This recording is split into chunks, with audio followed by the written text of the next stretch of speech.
Of all अस्सलाम वालेकुम दोस्तों, उम्मीद करता हूँ कि आप खैरियत से होंगे। दोस्तों, आज की हमारी वीडियो का टॉपिक है पावर फैक्टर को कैसे मापा जाता है, पावर फैक्टर क्या होता है। तो दोस्तों, आज की हम वीडियो में ये सारा जानेंगे।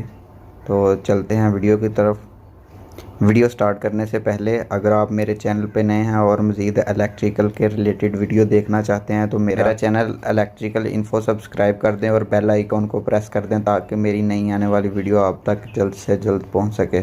तो दोस्तों, चलते हैं वीडियो की तरफ।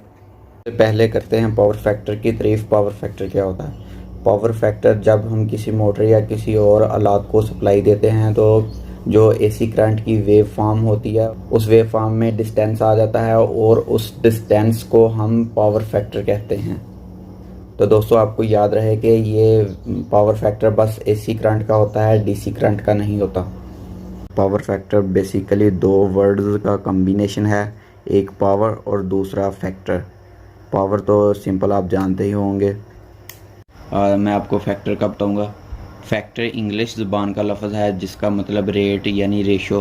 उर्दू में इसके लिए निस्बत का लफ्ज़ भी इस्तेमाल किया जाता है और मैथ में इसके लिए बटा का साइन भी यूज़ किया जाता है और स्लैश का साइन भी यूज़ किया जाता है और डिवाइड यानी कि तकसीम का साइन भी यूज़ करते हैं और इस तरह दो डॉट डालकर निस्बत का साइन भी यूज़ करते हैं। यानी कि जब भी कोई दो चीज़ों के दरमियान कोई ताल्लुक़ कायम हो जाए, निस्बत हो जाए, तो इस चीज़ को हम दोस्तों कहते हैं फैक्टर। ये दो पावर्स की निस्बत है। अब हम बात कर लेते हैं ये दो कौन सी पावर्स हैं। पहला KVA और दूसरा KV और तीसरा KVAR। और दोस्तों, KVA का मतलब होता है एप्रीटेंट पावर यानी कि ज़ाहरी पावर। दोस्तों, ये वो पावर होती है जो किसी भी चीज़ को आप प्रोवाइड करते हैं, किसी भी लोड को या किसी और चीज़ को। और दूसरा किलोवाट, इसको हम उर्दू में हकीकी पावर कहते हैं और इंग्लिश में एक्टिव पावर और रियल पावर भी कहते हैं। इसको हम अलामत VI कॉस से ज़ाहिर करते हैं। तो वो पावर जो ज़ाया हो जाती है, ज़ाया शुदा पावर को हम कहते हैं KVAR। जो तीसरा हमारा पॉइंट है KVAR, रिएक्टिव पावर, जो ज़ाया शुदा पावर होती है, इसको हम VI साइन से ज़ाहिर करते हैं, VI साइन थीटा से ज़ाहिर करते हैं। सर्किट में अगर आप KW को किलोवाट आवर में डिवाइड कर देते हैं तो उसका जो जवाब आएगा वो पावर फैक्टर में आएगा। तो घर में जो पावर फैक्टर की वैल्यू होती है वो दोस्तों वो नॉर्मली 0.8 से लेकर 0.9 के दरमियान में वेरी करती रहती है। इसके अलावा पावर फैक्टर की और दो डेफिनेशन होती हैं और दो फार्मूलाज होते हैं। किसी भी सर्किट के अंदर वोल्टेज और करंट के दरमियान में जो एंगल होता है जिसको हम फाई कहते हैं, उसका अगर आप कॉज ले लेते हैं तो उसको भी पावर फैक्टर कहा जाता है।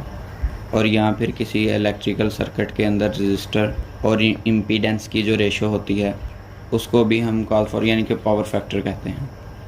लेकिन ये बहुत ज़्यादा टेक्निकल टर्म्स हो जाती हैं, इसके रिलेटेड मैं और वीडियो बनाऊँगा इंशाल्लाह। तो दोस्तों, याद रहे पावर फैक्टर का कोई भी यूनिट नहीं होता, ये एक रेशो होती है। इसकी रेशो होती है 0 से लेकर 1 तक। 1 पर इसका होता है यूनिटी पावर फैक्टर और ये सबसे बेस्ट पावर फैक्टर है। अगर आपका पावर फैक्टर यूनिटी है यानी कि 1 है, आप किसी भी कारखाने का ले लें, किसी भी घर का बिल ले लें, उसका जो बिल है वो बहुत ही कम आएगा।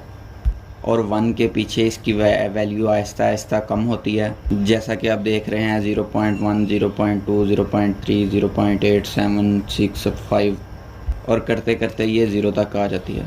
1 के पीछे पीछे जो इसका एरिया है दोस्तों, इसको हम लैगिंग पावर कहते हैं। और 1 से अगर ऊपर हो तो इसको हम कहते हैं लीडिंग पावर फैक्टर। लीडिंग का मतलब लीड करने वाला, रहनुमाई करने वाला, जो आगे चलता है। अगर पावर फैक्टर यूनिटी से ऊपर चला जाए तो वो लीडिंग करना शुरू कर देता है और अगर यूनिटी से नीचे आ जाए तो लैगिंग करना शुरू कर देता है। तो दोस्तों, सबसे जो बेस्ट पावर फैक्टर होता है वो होता है यूनिटी। तो दोस्तों, मुझे उम्मीद है कि आप ये वीडियो देखने के बाद आपका पावर फैक्टर का पूरा कॉन्सेप्ट क्लियर हो गया होगा कि पावर फैक्टर क्या चीज़ होती है। तो दोस्तों, इलेक्ट्रिकल के रिलेटेड इसी तरह की मज़ीद वीडियो देखना चाहते हैं तो मेरा चैनल सब्सक्राइब करें और बेल आइकन को प्रेस कर दें और ऐसी इन्फॉर्मेशन वीडियोस अपने दोस्तों को भी शेयर करें ताकि उनका भी फ़ायदा हो सके। नई वीडियो के आने तक अल्लाह हाफिज़।